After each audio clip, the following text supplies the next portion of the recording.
Hello everybody.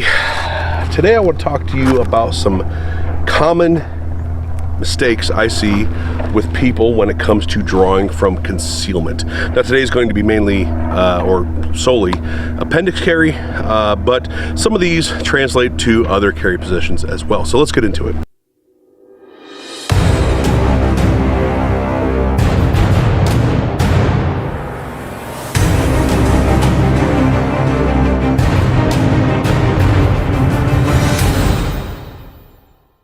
So first, if you like this kind of content, don't forget to hit like, share, subscribe, hit that notification bell, and leave a comment down below.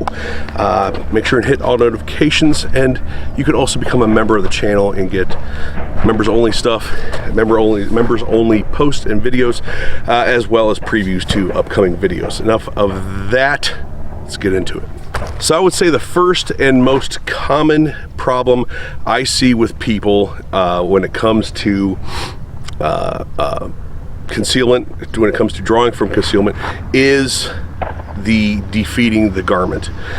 Some things that they do, and spending too much time with their shirt.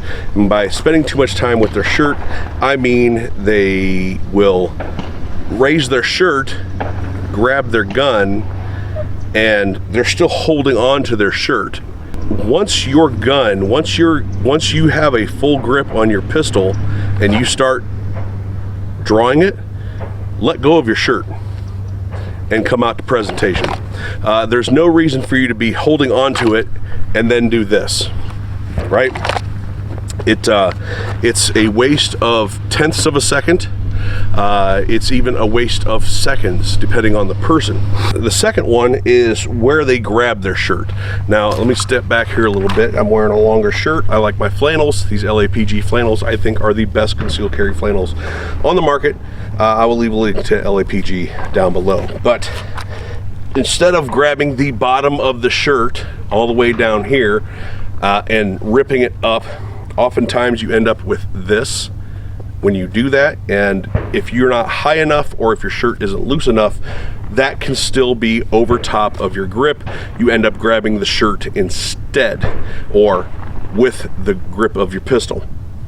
I like to go to my pistol, like right to where my pistol's at, grab a handful of shirt and come up. This clears everything for your grip. Now how far you come up is going to depend on your build, depend on the length of your torso and things like that. So grip height, all that stuff. So I'm not going to get into you need to go all the way up to your shoulder to grip. I've seen people talk about all the way up here. That's nonsense. It really depends on a number of subjective circumstances when it comes to you. If you can't get your clothing out of the way fast enough or efficiently enough or properly, then the rest of your shot is going to suffer. The accuracy may not suffer once you actually get out to presentation, but the speed in which you're able to get out to presentation and click off that first shot is going to suffer. Third is sort of a two-part thing when it comes to grip. So I see people, they will grab the gun and they don't grab it with the proper grip. So I can shoot my pistol with this grip. This is a good single-handed grip. So you should not have to fidget or re-obtain a grip after you draw your gun. Once you draw your pistol, this hand shouldn't have to adjust on your pistol. You're going to come, if it's one-handed or straight out with two hands presentation, you shouldn't have to fiddle with your grip. You should be able to get a full grip. Now they say it's two parts because I see a lot of people that value concealment over function, and I see this in in a lot of aspects of shooting, where somebody will sacrifice a more important thing because of a subjective thing that they believe is more important. You should be able to gain a full grip on your gun. If you cannot gain a full grip on your gun, you have a holster problem, more than likely.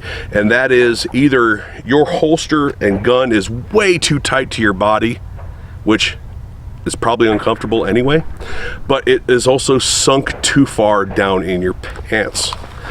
So you need to be able to get, like, if you can just do this to get your gun and then sort of get just the fingertips under it to draw it out, and then you're fidgeting with your grip to get a full grip on during presentation, during what should be presentation. Your holster is too deep in your pants, your gun is too deep in your pants, and that needs to be fixed. Now the rest of it, after you've fixed your holster problems, fixed your belt problems, after you've fixed your grip problem, and you're defeating the garment problem, after you've fixed all those things, from here out is going to be just like you would normally be shooting. If you're starting from position 1 and you're coming out, this is something that just takes practice. It takes experience, it takes repetitions to come from here and be able to break that shot off as soon as you get out there and hit your target. Instead of coming out looking for your sight, whether you have iron sights or red dot, looking for your sight and then breaking off that shot. You don't have that kind of time in a gunfight, so that's a matter of experience, training, and practice. But defeat the garment so there's nothing left here. Again, I'm not a fan of the grab the bottom, especially with a tailed shirt like this, but now I have something that I'm grabbing onto other than the gun.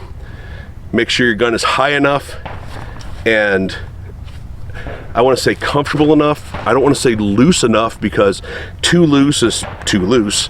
You still need to hold your pants up and your gun up, but defeating the garment, getting a full positive grip. Some people, for whatever reason, will do this as well. This is okay because from here it's just a matter of rotating your thumb. So some people will do a thumb over the top, over the rear sight grip, and then like this, but the only thing that changed was my thumb. But getting a full grip and not spending any more time on your shirt, and then come out, break that shot off. Those are the places that I see people struggle the most with. It costs them time, it costs them grip, it costs them proficiency. So as long as you have those things down, and from position 1 and out, you have a decent amount of training and you're able to practice that, then from concealment to first shot break, you should be pretty good. Thanks for watching, everybody. Don't forget to hit like, share, and subscribe. Hit the notification bell if you like content like this. I do enjoy doing content like this, so I hope you got something out of it. Leave a comment down below, especially if this is something that you've been needing, advice that you've been needing, because again, I'd like to give out content that is helpful for people. Thanks for watching. We'll talk to you later.